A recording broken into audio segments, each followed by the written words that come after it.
Ẹ kú dédé àsìkò yìí ní gbogbo ibi tí ẹ ti ń gbọ́ mi nílé lóko tàbí lẹ́yìn òde. Ẹ jẹ́ kí a gbàdúrà. Bàbá ayérayé nínú àwọn ọ̀run, a gbé yín ga nítorí ẹ̀yin ni Ọlọ́run wa, fún oore ọ̀fẹ́ ńlá àlá tí a tún rí láti tún rí ọjọ́ mìíràn lórí ilẹ̀ alààyè, torí tí a tún rí ọjọ́rú mìíràn nínú oṣù oore ọ̀fẹ́. Ògo ni fún orúkọ mímọ́ yín o. Olúwa, ọ̀rọ̀ tí a ó gbọ́ lè ní kó ṣe ayé àti ọkàn wa ní rere, kó má ṣe lòdì sí wa ní ọjọ́ ìdájọ́, nítorí tí a gbàdúrà ní orúkọ Jésù Kristi Olúwa wa. Àmín. Àmín orúkọ Jésù. Ìwé ọ̀run ṣíṣí tí a ti ọwọ́ olùṣọ́ àgùntàn Enoch Adéjàre Adébóyè kọ. Ẹni ọjọ́rú ọjọ́ 22 oṣù karùn-ún. Àkòrí tí a ó gbéyẹ̀wò sọ pé kí ni àfojúsùn rẹ? Àkọ́sórí la mú nínú ìwé Kólósè orí ìkẹta ẹsẹ̀ ìkejì. Kólósè orí ìkẹta ẹsẹ̀ ìkejì. Ẹ máa ronú àwọn nǹkan tí ń bẹ lókè, kì í ṣe àwọn nǹkan tí ń bẹ ní ayé. Nígbà tí a mú Bíbélì kíkà wa nínú ìwé Kólósè bákan náà, orí ìkẹta ẹsẹ̀ ìkíní dé ìkẹrin. Ǹjẹ́ bí a bá ti jí yín dìde pẹ̀lú Kristi, ẹ máa ṣàfẹ́rí àwọn nǹkan tí ń bẹ lókè o, níbi tí Kristi gbé wà tí ó jókòó ní ọwọ́ ọ̀tún Ọlọ́run. Ẹ máa ronú àwọn nǹkan tí ń bẹ lókè, kì í ṣe àwọn nǹkan tí ń bẹ ní ayé, nítorí ẹ̀yin ti kú, a sì fi ìyè yín pamọ́ pẹ̀lú nínú Ọlọ́run.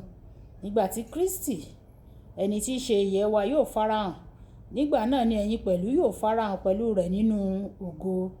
Wàyí ẹ tẹ́tí bẹ̀lẹ̀ jẹ́ láti gbọ́ ohun tí olùṣọ́ àgùntàn Enoch Adéjàre Adébóyè ní fún wa ní ẹni ọjọ́rú.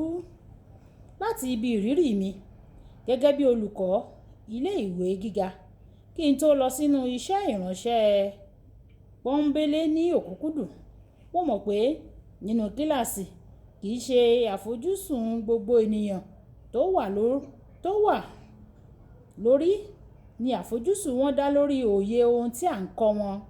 Àfojúsùn àwọn akẹ́kọ̀ọ́ mìíràn kan wà lórí àwọn aṣọ tí olùkọ́ wọn ń wọ̀, àwọn kan lórí bí àwọn olùkọ́ wọn ti ń sọ̀rọ̀, àwọn yòókù lórí bí wọn yóò ṣe máa wú àwọn akẹ́kọ̀ọ́ ẹgbẹ́ wọn lórí, àti bẹ́ẹ̀ bẹ́ẹ̀ lọ. Ohun tó yẹ kí a mọ̀ ni pé àwọn tó bá gbé àfojúsùn wọn lé àwọn nǹkan tí kò ṣe kókó máa ń pàdánù púpọ̀ ní ìkẹyìn. Irú nǹkan náà yìí ló máa ń ṣẹlẹ̀ nínú ìjọ Ọlọ́run. Ọ̀pọ̀ àwọn Kristẹni kì í ní àfojúsùn lórí àwọn ohun tó tọ́. Ohun tí àwọn Kristẹni kan wá lọ́dọ̀ Ọlọ́run ni ọkọ̀ tuntun, ilé tuntun, ìgbéga àti bẹ́ẹ̀ bẹ́ẹ̀ lọ. Àánú àwọn irú Kristẹni bẹ́ẹ̀ ó ṣe mí o, nítorí wọ́n lè rí ohun tí wọ́n fojúsùn ṣùgbọ́n pàdánù àwọn ohun tó ṣe kókó jù ní ìkẹyìn, èyí tí wọ́n ti fojú fò wàyí. Jésù Kristi sọ pé kí o kọ́kọ́ wá ìjọba Ọlọ́run àti òdodo rẹ̀, ohun tó kù ni a ó sì fi kún fún ọ. Ìwé Mátíù orí ìkẹfà ẹsẹ̀ ìkẹtàléníọgbọ̀n. Ní ọ̀nà mìíràn, tí o bá ní ìfojúsùn lórí bí wàá ṣe dé ọ̀run nípa jíjẹ́ olódodo láyé, ọkọ̀, ilé àti àwọn ohun ìní yòókù yóò wá sọ́dọ̀ rẹ fúnra ara wọn ni wọn yóò wá. Mo jẹ́ ẹlẹ́rìí ààyè fún àwọn ohun tí Jésù ń sọ nínú ẹsẹ̀ Bíbélì yìí o.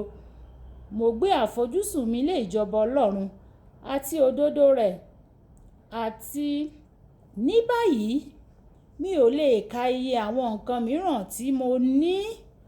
Ohun tó dára jù níbẹ̀ ni pé mo tún wà lójú ọ̀nà mi lọ sí ọ̀run rere. Kí ló dé tí wàá fi gbé àfojúsùn rẹ lé àwọn nǹkan tó jẹ́ ti ìgbà díẹ̀ dípò àwọn ohun ayérayé? Ní àfojúsùn lórí àwọn nǹkan ayérayé, àwọn ohun ti ìgbà díẹ̀ yìí yóò sì tẹ̀lé. Ọ̀pọ̀ àwọn ènìyàn kò lè ìpele gíga tí Ọlọ́run ti yàn fún wọn láéláé, nítorí láàárín ọ̀nà wọ́n ti gbé àfojúsùn wọn kúrò ní ọ̀run rere, wọ́n sì bẹ̀rẹ̀ sí ní lépa àwọn ohun ayé. Àdúrà wọn ti yí padà, ó ti di Olúwa. Ó yí padà kúrò nínú Olúwa ràn mí lọ́wọ́ láti fẹ́ ọ sí, ó sì yí padà sí Olúwa fún mi ní èyí, fún mi ní títọ̀hún. O ní láti rántí pé nígbà tí wọ́n bá pe orúkọ Ọlọ́run, Kò sí ohun nínú àwọn ohun wọ̀nyí tí yóò ṣe kókó mọ́ o. Bí ẹnikẹ́ni tó bá ti ní ìrírí tó súnmọ́ ikú rí, wọn yóò sì sọ fún ọ pé àwọn ohun ayé bí ó ṣe tó kò ní láti tó kí a máa fiyèsí wọn o. Láti ìsinsìnyí lọ, ṣe ọ̀rọ̀ ìyànjú Pọ́ọ̀lù nínú ìwé Kọ́ríńtì kejì orí ìkẹrin ẹsẹ̀ ìkejìdínlógún ní ọ̀nà ìgbé ayé rẹ níwọ̀n bí a kò ti wo ohun tí à ń rí. A kò wo ohun tí à ń rí, ṣùgbọ́n ohun tí a kò rí.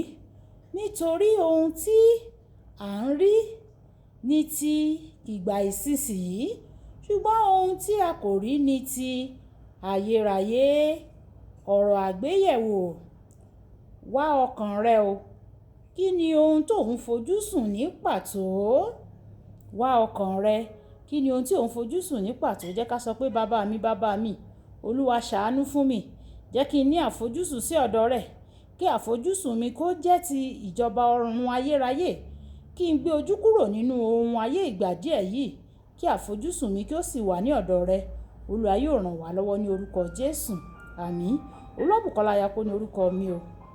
Ẹ máa bá mi like ẹ share ẹ dẹ̀ comment nípa ẹ̀ kí àwọn ènìyàn lè jẹ àǹfààní nínú ọ̀run ṣíṣí Yorùbá. Nígbà tí a máa pàdé lọ́la, ìpàdé wa bí oyin ó dàbọ̀.